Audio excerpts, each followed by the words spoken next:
રાષ્ટ્રપતિ રામનાથ કોવિંદ સંબોધન કરી રહ્યા છે સીધા करने का अवसर भी है, जिन्होंने स्वराज के सपने को साकार करने के लिए अतुलनीय साहस का परिचय दिया तथा उसके लिए देशवासियों में संघर्ष करने का उत्साह जगाया। 2 दिन पहले 23 जनवरी को हम सभी देशवासियों ने जय हिंद का उद्घोष करने वाले नेताजी सुभाष चंद्र बोस की 125वीं जयंती पर उनका पुण्य स्मरण किया है। स्वाधीनता के लिए उनकी ललक और भारत को गौरवशाली बनाने की उनकी महत्वाकांक्षा हम सब के लिए प्रेरणा का स्रोत है। हम अत्यंत सौभाग्यशाली हैं कि हमारे संविधान का निर्माण करने वाली सभा में उस दौर की सर्वश्रेष्ठ विभूतियों का प्रतिनिधित्व था। वे लोग हमारे महान स्वाधीनता संग्राम के प्रमुख ध्वजवाहक थे। लंबे अंतराल के बाद भारत की राष्ट्रीय चेतना का पुनर्जागरण हो रहा था। इस प्रकार वे असाधारण महिलाएं और पुरुष एक नई जागृति के अग्रदूत की भूमिका निभा रहे थे। उन्होंने संविधान के प्रारूप के प्रत्येक अनुच्छेद, वाक्य और शब्द पर सामान्य जनमानस के हित में विस्तृत चर्चा की। वह विचार मंथन लगभग 3 वर्ष तक चला।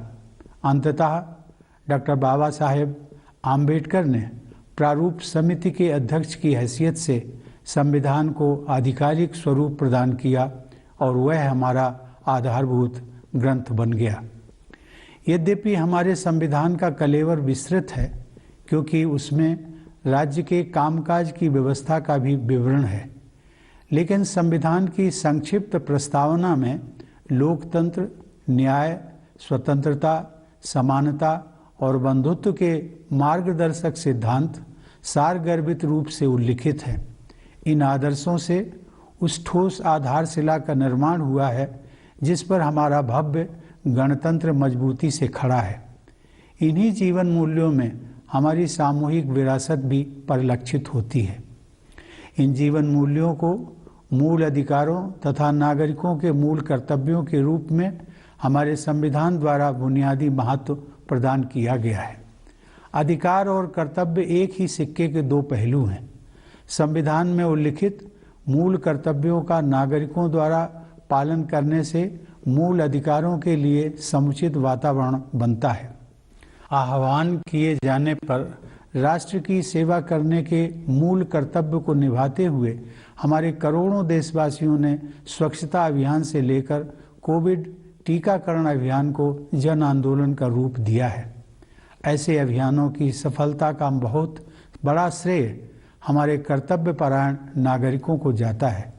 मुझे विश्वास है कि हमारे देशवासी इसी कर्तव्य निष्ठा के साथ राष्ट्रहित के अभियानों को अपनी सक्रिय भागीदारी से मजबूत बनाते रहेंगे। प्यारे देशवासियों, भारत का संविधान 26 नवंबर 1949 को संविधान सभा द्वारा अंगीकृत, अधिनियमित और आत्मार्पित किया गया। उस दिन को हम संविधान दिवस के रूप में मनाते हैं। उसके 2 महीने बाद 26 जनवरी 1950 से हमारा संविधान पूर्णतः प्रभावी हुआ। ऐसा सन 1930 के उस दिन को यादगार बनाने के लिए किया गया था, जिस दिन भारतवासियों ने पूरी आज़ादी हासिल करने का संकल्प लिया था। सन 1930 से 1947 तक हर साल 26 जनवरी को पूर्ण स्वराज दिवस के रूप में मनाया जाता था। अतः यह तय किया गया कि उसी दिन से संविधान को पूर्णतः प्रभावी बनाया जाए। सन 1930 में महात्मा गांधी ने देशवासियों को पूर्ण स्वराज दिवस मनाने का तरीका समझाया था। उन्होंने कहा था, चूँकि हम अपने ध्येय को अहिंसात्मक और सच्चे उपायों से ही प्राप्त करना चाहते हैं और यह काम हम केवल आत्मशुद्धि के द्वारा ही कर सकते हैं, इसलिए हमें चाहिए कि उस दिन हम अपना सारा समय यथाशक्ति कोई रचनात्मक कार्य करने में बिताएं। यथाशक्ति रचनात्मक कार्य करने का गांधी जी का यह उपदेश सदैव प्रासंगिक रहेगा।